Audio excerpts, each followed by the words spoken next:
जब पूरी दुनिया खामोश थी, तब भारत ने वह कर दिखाया जो ना तो रूस ने किया, ना ही चीन ने और ना ही किसी इस्लामिक देश ने। जब इजराइल और ईरान के बीच जंग की आग धधक रही थी, तब भारत ने अपनी चुप्पी तोड़ी, लेकिन ऐसी तोड़ी कि पूरी दुनिया को हिला दिया। इजराइल के लिए भारत का समर्थन इतना जबरदस्त था कि खुद इजराइल भी चौंक गया। यह वही इजराइल है जो हमेशा भारत की मदद के लिए सबसे पहले खड़ा रहा, चाहे कारगिल युद्ध हो या आतंकवाद के खिलाफ लड़ाई। और अब भारत ने भी दोस्ती का ऐसा नमूना पेश किया कि अमेरिका तक ने तालियां बजा दी। साल 2025 की शुरुआत में इजरायली फाइटर जेट F-35 अधीर ईरान के आसमान में गरजने लगे। यह कोई आम विमान नहीं थे, यह स्टेल्थ फाइटर जेट थे जो दुश्मन की नजरों से बचकर उसके घर में घुसकर हमला करते हैं। साथ में थे जेरिको बैलिस्टिक मिसाइल और स्पाइस गाइडेड बम, जिनकी मार से ईरान के परमाणु ठिकाने नतंज और फोड़ो बुरी तरह तबाह हो गए। इजराइल ने ऐलान कर दिया कि चाहे जो हो जाए, वह ईरान को परमाणु शक्ति नहीं बनने देगा। जंग अब सिर्फ दो देशों की नहीं रही, यह बन गई थी दो घटों की लड़ाई। एक तरफ इजराइल था, जिसके पीछे अमेरिका, फ्रांस, जर्मनी और ब्रिटेन जैसे ताकतवर देश खड़े थे। दूसरी तरफ था ईरान, जिसे समर्थन दे रहे थे सीरिया, हिजबुल्लाह, यमन के हू विद्रोही और पर्दे के पीछे से रूस और चीन जैसे ताकतवर देश। लेकिन इन सब के बीच एक देश था जो सबकी नजर में था। भारत। सब जानना चाहते थे कि भारत किसके साथ जाएगा, क्या वह रूस और चीन के दबाव में आएगा या दोस्ती निभाएगा। इस पूरे घटनाक्रम का असली धमाका तब हुआ जब शंघाई सहयोग संगठन यानी SCO की एक हाई प्रोफाइल मीटिंग बुलाई गई। इसमें चीन, रूस, पाकिस्तान, ईरान जैसे देश मौजूद थे और भारत भी एक महत्वपूर्ण सदस्य था। मीटिंग का मकसद साफ था, इजराइल की आलोचना करना और ईरान का समर्थन करना। चीन और पाकिस्तान मिलकर एक प्रस्ताव लेकर आए जिसमें इजराइल को हमलावर घोषित किया गया। रूस ने भी इस प्रस्ताव का समर्थन किया। अब चीन और पाकिस्तान को लगा कि भारत भी मजबूरी में झुक जाएगा और इजराइल के खिलाफ खड़ा हो जाएगा। लेकिन उन्हें यह नहीं पता था कि यह 1962 वाला भारत नहीं है, यह 2025 का नया भारत है। और यह भारत अब किसी के इशारे पर नहीं चलता, यह अपने फैसले खुद करता है। वह भी दुनिया के सामने छाती ठोक के। जब बारी आई भारत की, तो सबकी नजरें भारत के प्रतिनिधि पर टिक गईं और फिर भारत ने जो कहा वह इतिहास बन गया। भारत ने साफ शब्दों में कह दिया, हम इस प्रस्ताव का हिस्सा नहीं हैं, हम इसका समर्थन नहीं करते। बस इतना सुनते ही चीन और पाकिस्तान की हंसी गायब हो गई और रूस की आंखें फटी की फटी रह गईं।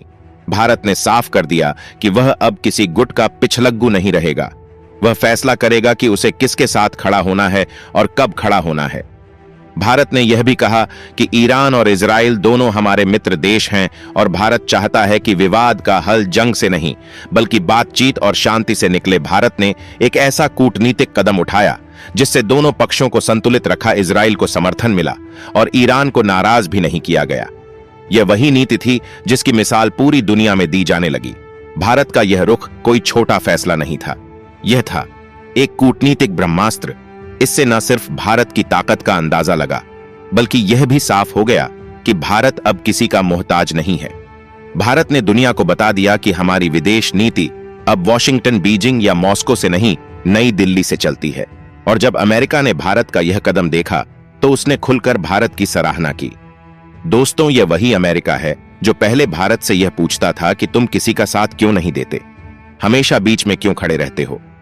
लेकिन अब उसे भी समझ में आ गया कि भारत कोई आम देश नहीं, बल्कि एक ऐसी शक्ति है जो जंग के मैदान में नहीं, नीति और बुद्धि से जीतना जानता है। अब सवाल यह उठता है कि आखिर भारत ने चीन और रूस जैसे ताकतवर देशों को नाराज करने का खतरा क्यों उठाया? क्या जरूरत थी? इजराइल का खुलकर साथ देने की जवाब सीधा है, यह कोई आज की दोस्ती नहीं है, यह रिश्ता बरसों पुराना है। इसकी जड़ें इतनी गहरी हैं कि उसे हिलाना किसी तूफान के बस की बात नहीं। यह सिर्फ दो देशों का समझौता नहीं, यह है भरोसे, बलिदान और एहसान का रिश्ता।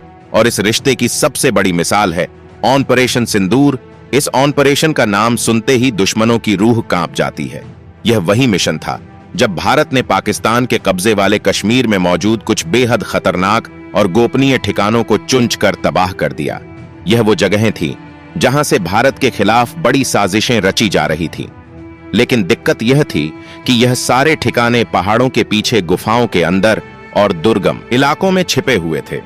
भारत को ऐसे हथियारों की जरूरत थी जो दुश्मन के बंकरों को भी भेद सकें।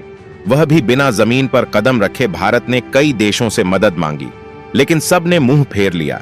जैसे उन्हें हमारी परवाह ही ना हो। अमेरिका, फ्रांस, जर्मनी किसी ने भी पाकिस्तान के डर से भारत की मदद नहीं की, लेकिन तभी एक देश आगे आया और वह था इजराइल, दुनिया का अकेला ऐसा देश जो बिना शर्त भारत के साथ खड़ा हो गया। और सिर्फ बोलचाल से नहीं, इजराइल ने अपने सबसे खतरनाक और आधुनिक हथियार भारत को दे दिए। स्पाइस 2000 यानी स्पाइस 2000 गाइडेड बम। ये बम न केवल सैटेलाइट से निर्देशित होते हैं, बल्कि इलेक्ट्रो ऑप्टिकल गाइडेंस से भी दुश्मन के सबसे गुप्त बंकरों को भेजते हैं और 100% सटीकता से हमला करते हैं। इजराइल ने सिर्फ हथियार ही नहीं दिए, बल्कि अपने सैटेलाइट से मिली खुफिया जानकारी भी भारत के साथ साझा की।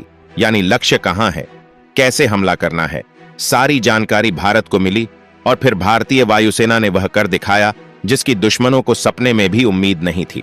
ऑपरेशन सिंदूर पूरी तरह सफल रहा और भारत ने दुश्मनों को उनके घर में घुसकर मारा।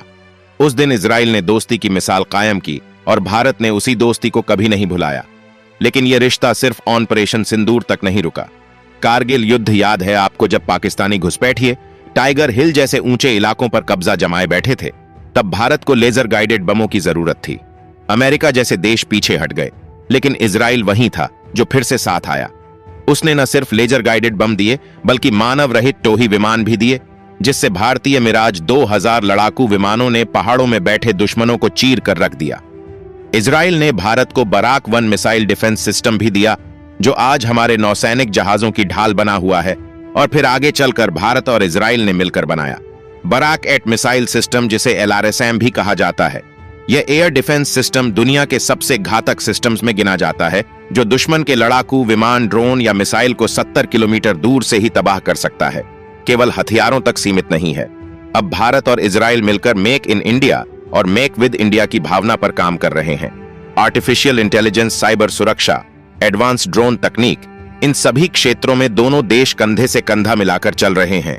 और इसीलिए जब SCO जैसे मंच पर इजराइल को अकेला करने की कोशिश हुई, तो भारत ने सिर्फ बयान नहीं दिया, भारत ने अपना कर्तव्य निभाया, दोस्ती का फर्ज अदा किया। भारत ने पूरी दुनिया को यह दिखा दिया कि जो देश हमारे मुश्किल समय में हमारे साथ खड़ा था, हम उसे उसके बुरे समय में अकेला नहीं छोड़ेंगे।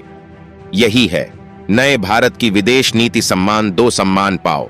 भारत ने साबित कर दिया कि वह एक भरोसेमंद दोस्त है और एक ऐसा ताकतवर राष्ट्र है जो अपने फैसले खुद लेना जानता है, न कि किसी के दबाव में। भारत ने यह भी दिखा दिया कि वह रूस का दोस्त जरूर है, लेकिन इसका मतलब यह नहीं कि हर बार रूस की हां में हां मिलाएगा। चीन से हमारे सीमा विवाद हैं, लेकिन अब भारत झुकने वाला नहीं है। यह भारत अब अपनी नीतियां नापतोल कर तय करता है, वह भी राष्ट्रहित में। तो दोस्तों, यही है वह कहानी जो दिखाती है कि भारत और इजराइल का रिश्ता कोई मामूली संबंध नहीं है। यह है लोहे जैसा मजबूत गठबंधन जो समय की कसौटी पर खरा उतरा है, और आने वाले समय में यह रिश्ता पूरी दुनिया को एक नई दिशा देगा। दोस्तों, अगर आपको यह जानकारी पसंद आई हो तो वीडियो को लाइक व चैनल को सब्सक्राइब करना न भूलें। जय हिंद, जय श्री राम दोस्तों।